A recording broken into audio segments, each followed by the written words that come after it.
Okay, good morning everyone. Before I start this topic, the nature of man, I will introduce first my name. My name is Joel J. Tabukan. Okay, our topic this morning is all about the nature of man. Okay, I entitled this topic A Great Disobedience, but there's a solution. Adam and Eve were the first to come to earth. God prepared this earth as a home for his children. Adam and Eve were chosen to be the first people to live on the earth. Their part in our Father's plan was to bring mortality into the world. They were to be first parents. So, before we proceed to another slide, I want you to explicate this one, and I know that all of us knew this already, but I want you to recapitulate this first. So, according to Genesis chapter 1 verse 26 to 27, it says that God created man by his own image. And if we continue reading in the book of Genesis chapter 2 verse 7, it says that God created from the dust of the ground.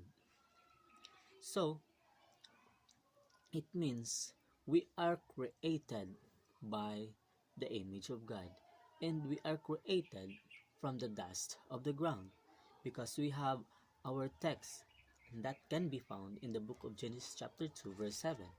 So when we say man, a living soul made from the dust and given breath of life, and the breath of life, which is the spirit of life. When we say soul, it refers to the totality of man or an aspect of one's mind. So when you say spirit, it may refer to the life given to man or an aspect of one's mind.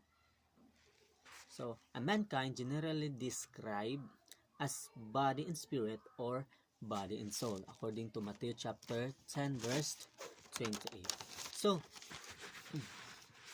God give us this in order for us to understand how precious, how grateful we are because we are created by God. So, if we continue this topic, God created us as a little lower than the angels, according to Psalms 8 verse 5. So, if we continue reading in the book of Ecclesiastes chapter 7 verse 29, it says there that we are created as perfect, as upright man.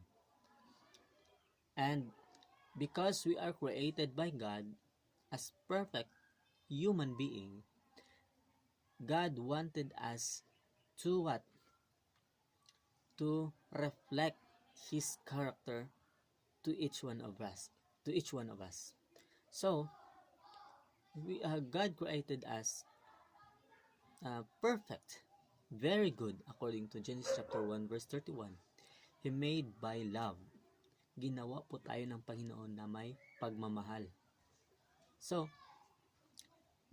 dahil ginawa po tayo ng Panginoon na mayroong love sa kanyang nilikha dito sa mundong ibabaw, God created to be a steward, according to Genesis chapter 1 verse 26. So, if we go back to the story of Adam and Eve, we believe that God created them with a purpose, to dominion, to be a steward to the creation that created by God in the Garden of Eden. Just like, for example, the trees, the water, the animals, just like, for example, tiger, lions, and all the creation that God created them in the Garden of Eden.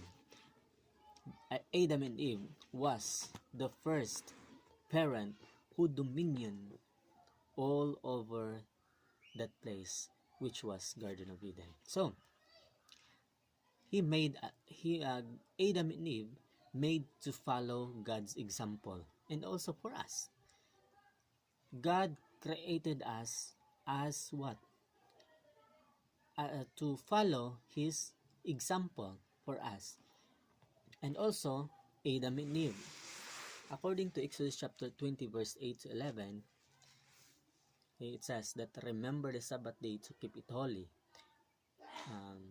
6 days you shall do thy labors and do all thy works, and on the Sabbath day you should rested it, because he sanctified it and he blessed it. So that's why all human beings, all human creatures, all the people here on earth, we should praise God because that is holy. And that is the beginning of the earth. In the Garden of Eden, there are Sabbath in the Garden of Eden before.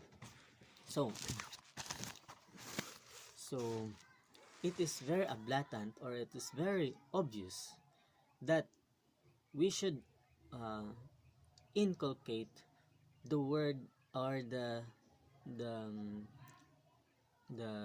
experience of Adam and Eve before, that we need to know what is the purpose of Adam and Eve in the Garden of Eden.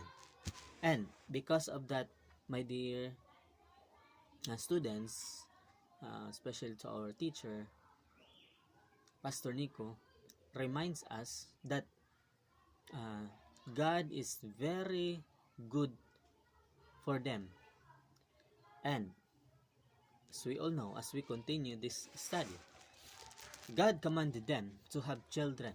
He said, God said to Adam and Eve, be fruitful and multiply and replenish the earth and subdue it and have dominion of every living thing that moved upon the earth. And God told them they could freely eat of every tree in the Garden of Eden except one, the tree of knowledge of good and evil, of that thou eatest thereof thou shalt surely die. And that was the reminder of Jesus Christ, of God, to this creation, to this to our first parent rather, Adam and Eve. And if we continue reading, Satan, not knowing the mind of God but seeking to destroy God's plan, came to Eve seeking to destroy God's plan. He tempted her to eat of the fruit of the tree of knowledge of good and evil. He assured her that she and Adam would not die, but that they would be as God's knowing good one, good or evil. So he he assured her that she and Adam would not die, but they would be as gods, knowing good or evil. Eve yielded to the temptation and ate the fruit. When Adam learned what had happened, he chose to partake also. The changes that came upon Adam and Eve because they ate the fruit are called the fall. And that was the experience of our first parents. They committed sin against God because they tempted through Satan. Because God said, you should eat every tree, every fruit in the Garden of Eden except that one.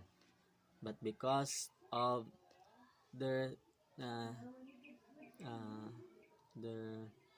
sin against our God, God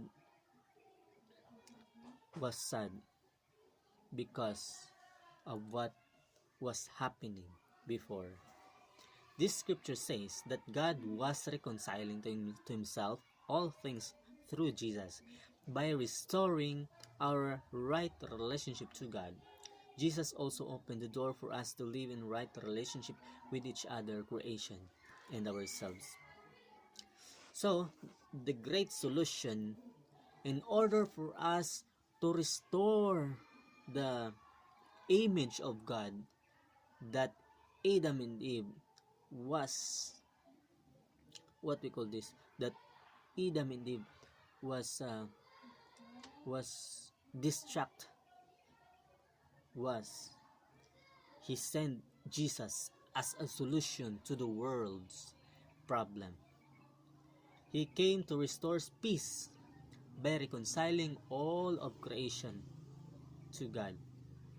As believers of Christ, we're so blessed and grateful to Him because we have given us a chance to restore everything because of His infinite love for us. As John 3:16, it is a very common text for us that it's stated there that for God so loved the world that He gave His only begotten Son, but those who ever believe it in Him should not be perish but have everlasting life. So we are so blessed and we are so thankful because God given us a chance to restore the image of God through what? Through His blood. He gave His Son Jesus Christ to save us from all our unrighteousness. And that is what we call justification process.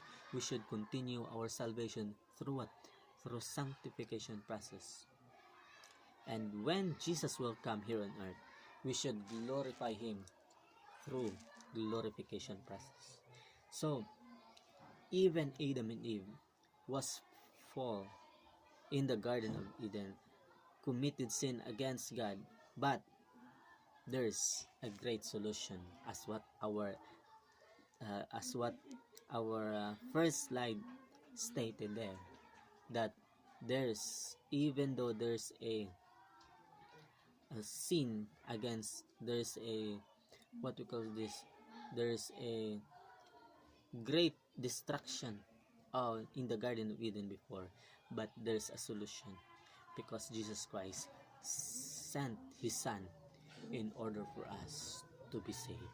So if we reflect also in the evolution, in the great philosophers that they studied about their own ideas, some of them they did not believe God because some of them they believe in their studies that the people hindi kumbaga hindi nanggaling sa Panginoon, kumbaga nag-i-exist lang sila, na nanggaling sila sa unggoy, came from the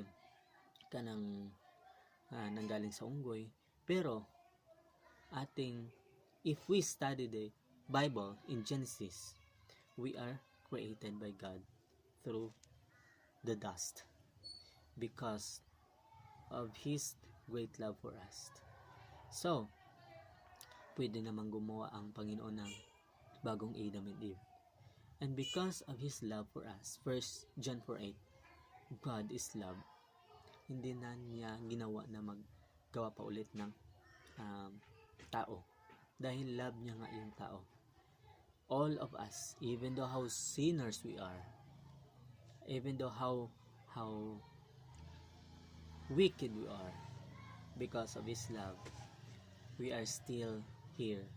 We are still alive because of His great love for us. So, that is our topic this morning. I hope that all of us will be blessed by the message through this topic, the nature of man. Once again, good morning.